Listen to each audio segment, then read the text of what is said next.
umunyarwanda yaciye umugani ati ugera ku gasongero k'ubukire butakibasha kukunezeza. Undi muririmbyi nawe wo mu myaka yashize arongera yungamo agira ati ibyo byose ni ishiraniro. Ahangaha niho abanyarwanda bahera bavuga bati ubugiraneza bw'inkware bwayigonze ijosi. Ariko se ubundi ko ndi guhora mvugira mu migani, ubundi byagenze gute? Uyu ni umuhanzi Kevin Kade wagaragaje agasuzuguro karutiya ya ngunzi batubwira mu migani. Ese ubundi byagenze gute? Ibitangazamakuru bikorera mu ntara y'Amajyepfo, cyane cyane ibyiganjemo bikorera mu karere ka Huye, byafatiye ingamba zikomeye umuhanzi Kevin Kade. Nyuma y'uko ageze ku rubyiniro ibyuma bye bikamutenguha akamara umwanya munini atari gupafominga, hanyuma yava ku rubyiniro nk'uko yari yemereye ikiganiro ibitangazamakuru byo mu ntara y'Amajyepfo, aho kugira ngo abahe ikiganiro agafata imodoka yakigendera agasiga bamenyeho inzoga. Nyuma y'uko akoze iki gikorwa cyitwa ko kigayitse, abakora umwuga w'itangazamakuru ryo mu ntara y'Amajyepfo nabo ntibaripfana.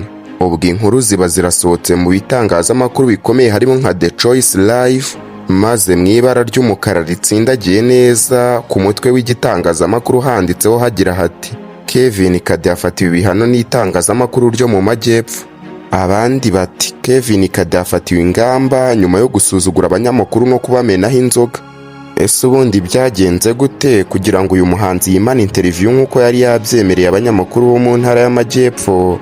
Ese ubundi byagenze gute kugira ngo birengaho yimane interview maze ameneho abanyamakuru inzoga? Cyangwa se naka wa munyarwanda waciye umugani agira ati ubwibone bwica nyirabwo? Ikaze, njye ndi Dive Korante Irakoze, umuhanga utoranya ukuri nk'umwambaro w'icyubahiro.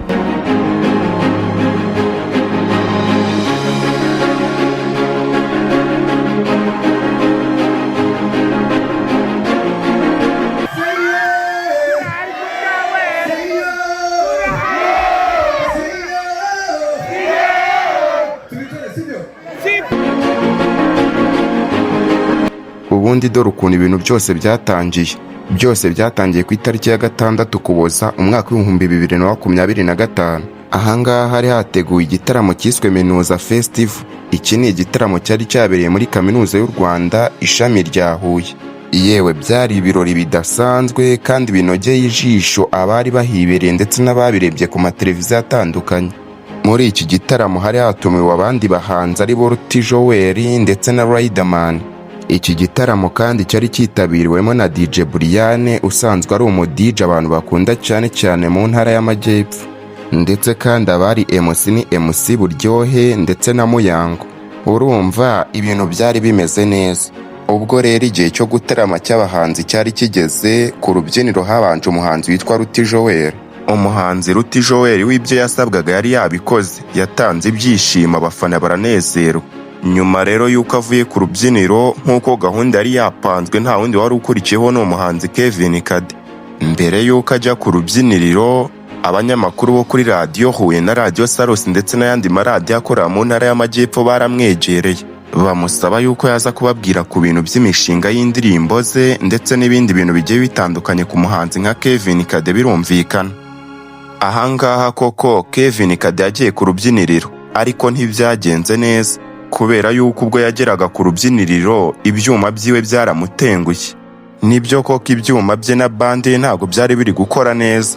Ibi byatumye Kevin Kade asa nk'uva ku rubyiniriro ho gatoya, hanyuma aza kugaruka nyuma yo gususurutswa na DJ Brian. Nibyo yarabikoze cyane nk'abandi bahanzi bose, atarama mu njyana ze z'umwimerere, agaragarizwa ibyishimo bikomeye n'abafana bo mu ntara y'Amajyepfo, cyane cyane abiganjemo abanyeshuri bo muri Kaminuza y'u Rwanda.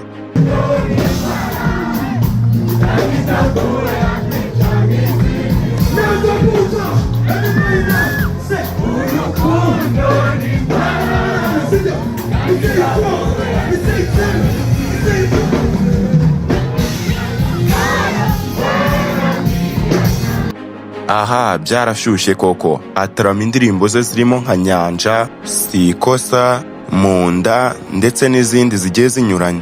Ahangaha rero niho umuhanzi wacu yaje gukora ibara, aho yari yemereye abanyamakuru ko ari buze kubaganiriza, ariko afata imodoka arigendera. Ngo byagenze gute rero?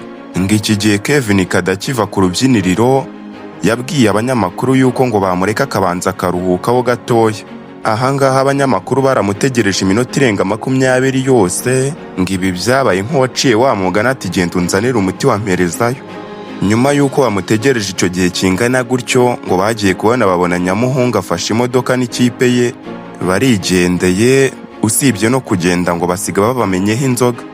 Bukeye bwaho rero ibitangazamakuru bikomeye muri iki gihugu cy'u Rwanda nk'uko twatangiye tubibabwira byatangiye gusohora inkuru humvikanamo amagambo ya bamwe mu bayobozi bahagarara itangazamakuru ryo mu Majyepfo bagira bati ngo urebye ikibazo s'uko Kevin Kade yanze kuduha ikiganiro kuko atari ameze neza, yabikoze abishaka kuko ni uburenganzira bwe nk'umuhanzi, gusa ntabwo bikwiye.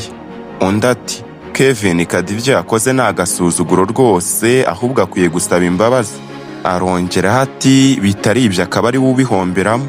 Ati ibyo yakoze ni agasuzuguro rwose, njyewe ibyo ni ubwa mbere mbyumvise kuva natangira itangazamakuru. Ariko nanone kumena inzoga ku banyamakuru byo ni agasuzuguro ndetse biranahanirwa. Maze abangaba nabo bungamo bati umuhanzi Kevin Kade wafatiwe ingamba zikomeye mu bitangazamakuru byo mu ntara y'Amajyepfo, aho bagira bati ngo ni nyuma yo kubihenuraho akabasuzugura mu buryo buteye ikimwaro ndetse akanabamenaho inzoga. Ngayo nguko Dive Korante niko nitwa, kandi niba ukunze ibyo dukora reba aho hantu hepfo handitse subscribe maze wakandi. Ndabashimiye, ibyacu nakagaruka.